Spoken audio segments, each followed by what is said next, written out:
Olá! O plenário da Câmara deverá ser muito diferente em 2015, não só por causa da renovação de 43% dos parlamentares, mas também porque os partidos políticos estão se reorganizando em blocos partidários que mostram uma configuração bastante diversa do que assistimos nos últimos anos. Hoje já está em plena atuação o blocão, formado majoritariamente por parte do PMDB, que busca independência do governo. Mas há outras uniões sendo discutidas, como a criação de um grupo com PCdoB e PDT. O ex-prefeito de São Paulo, Gilberto Kassab, ensaia ressuscitar o Partido Liberal. Além disso, temos os pequenos partidos que se juntam num bloquinho que conta com 24 parlamentares. A mais recente novidade nesse movimento é a união do PSB, PPS, Solidariedade e Partido Verde. E quem vai nos contar como está essa articulação é o deputado Arnaldo Jardim, vice-líder do PPS, convidado de hoje no Palavra Aberta. Deputado, como é que vai ser esse novo bloco? Em que pé estão as articulações? Duas observações me permita aí.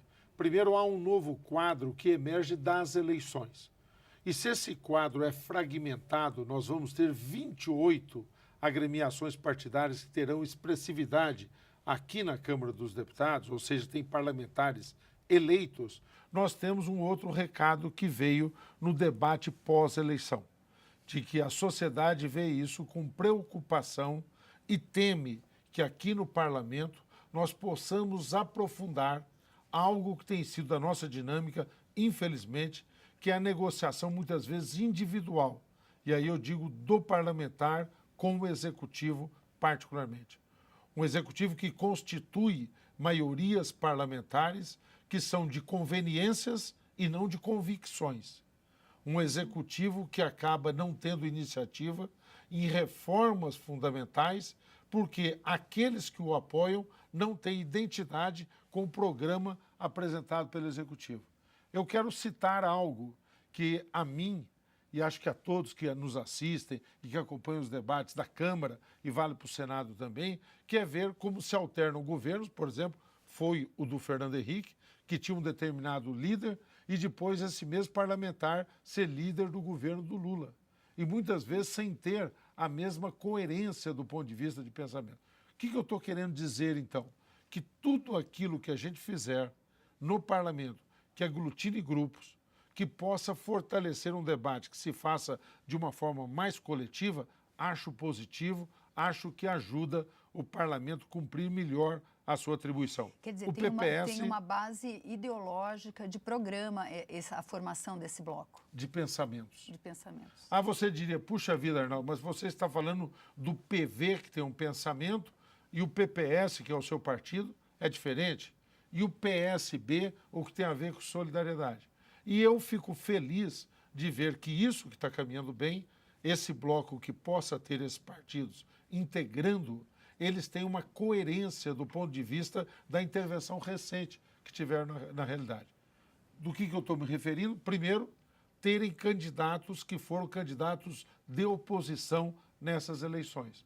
Foi isso que fez o PV optar pela candidatura do Eduardo Jorge, que foi uma candidatura de contestação e que no segundo turno apoiou a oposição. Foi isso que fez Solidariedade se somar desde o primeiro momento com o Aécio Neves. Foi isso que fez o PPS e o PSB nos juntarmos para, num primeiro momento, estarmos com o Eduardo Campos e depois, no segundo momento, estarmos com a Marina e depois juntos no segundo turno. Então, esses partidos acabaram alicerçando uma unidade de pensamento em virtude dessa última atuação conjunta. E a ideia é permanecer isso a coesionar este grupo. E um bloco de oposição. De oposição.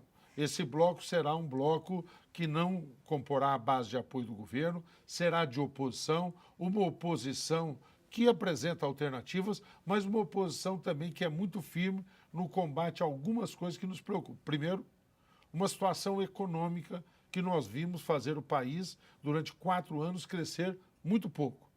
Uma situação que fez com que o governo não tivesse nenhuma iniciativa em reformas estruturais. E da forma como funciona hoje, um grande bloco de apoio no parlamento, se o próprio executivo não tem uma iniciativa ou não tem uma sintonia no momento do debate das grandes reformas, elas não ocorrem pura e simplesmente a partir do legislativo. E uma terceira questão que coesiona também esse bloco, que é a rigorosa apuração de todas as denúncias que, infelizmente, têm se multiplicado no país sobre corrupção e desvio de verbas públicas. Agora, quando o senhor fala numa situação que saiu das urnas, a outra coisa que saiu das urnas foi a evidente necessidade de uma reforma política. Quer dizer, como é que um governo consegue negociar, como é que se consegue negociar dentro de um parlamento com 28 partidos? O senhor acha que é possível, com essa tendência da formação dos blocos, é um sinal de que se está se caminhando para essa reforma política? Eu estou muito entusiasmado, com expectativa, e vou trabalhar, não só eu, o meu partido e este bloco vai trabalhar para que isso ocorra. Nós precisamos das reformas aqui e da reforma política especificamente. Alguns pontos que eu defendo como convicção e que são pontos que o PPS apresentou para esse projeto de reforma. Nós somos a favor do voto distrital misto, nós somos a favor do financiamento público de campanha, vou falar de uma posição polêmica também, nós somos a favor do voto em lista, porque ele guarda coerência com essa questão do bloco, ele busca o debate de ideias e não de individualidades, e somos a favor também do fim das coligações proporcionais. E sabemos que este fim das coligações proporcionais apontam no sentido de você buscar uma aglutinação partidária e unidade de ação de grandes blocos no parlamento. Pois é, deputado, a gente não está vendo a formação de nenhum novo partido. Quer dizer, esses blocos apontariam para a formação de um partido em torno de um programa, ou o senhor acha que continua essa dispersão entre os partidos? Primeiro, uma pequena retificação, me permita. Eu entendi bem o que você disse, que não estamos vendo um novo partido. Mas você, na introdução, mencionou que há o PL, que o ex-prefeito de São Paulo, o Gilberto Kassab, que preside o PSD, está falando em um novo partido. E lhe dar um dado, há 4 partidos que estão prestes a completar o seu número, os seus requisitos.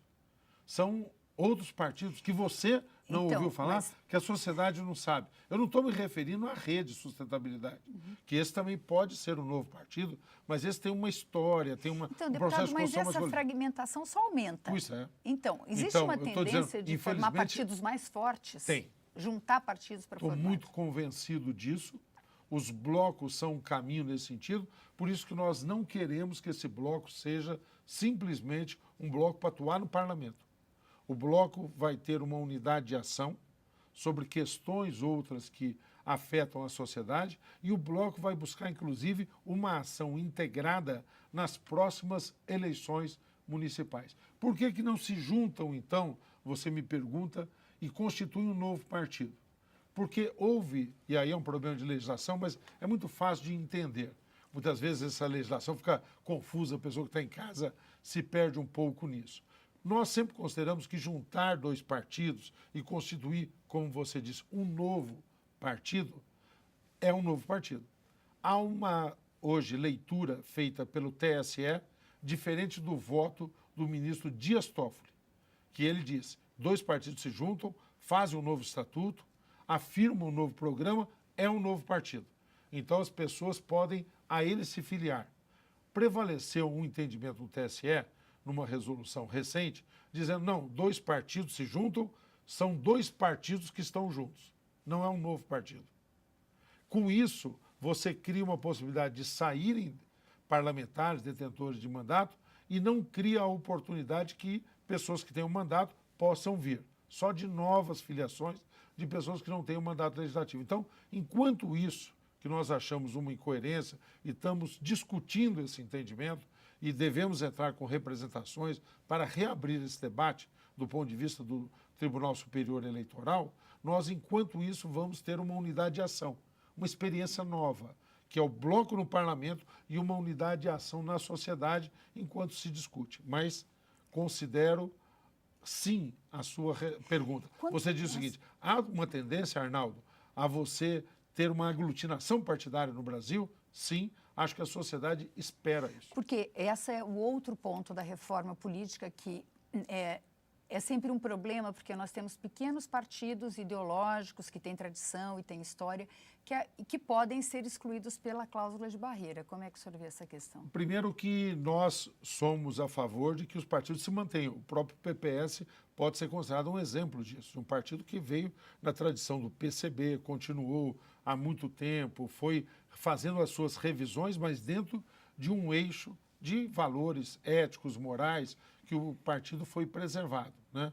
Não é um partido de aluguel, como infelizmente são um grande número de partidos hoje, tá certo? É um grande número de partidos. Mas e aí a cláusula? Nós somos a favor de que os partidos possam continuar a existir, mas eu sou a favor de regras para ter acesso ao fundo partidário e acesso ao tempo de televisão. Tem que ter um limite para isso. Se nós não impusermos esse limite, que não significa perder a autonomia de se organizar como corrente de pensamento, de falar do ponto de vista ideológico. Isso sim, isso deve ser preservado. Mas os outros partidos se organizam simplesmente para se ocupar de ter um tempo ou ter acesso ao fundo partidário e negociar depois isso no momento eleitoral. A sociedade não pode continuar convivendo com isso. Obrigada, deputado. Nós acabamos de conversar com o deputado Arnaldo Jardim, do PPS de São Paulo. Se você quiser rever este e outros programas, é só ir na nossa página tv.câmara.leg.br/palavra aberta. Eu agradeço a sua audiência e te convido a estar conosco em nossas próximas edições. Até lá!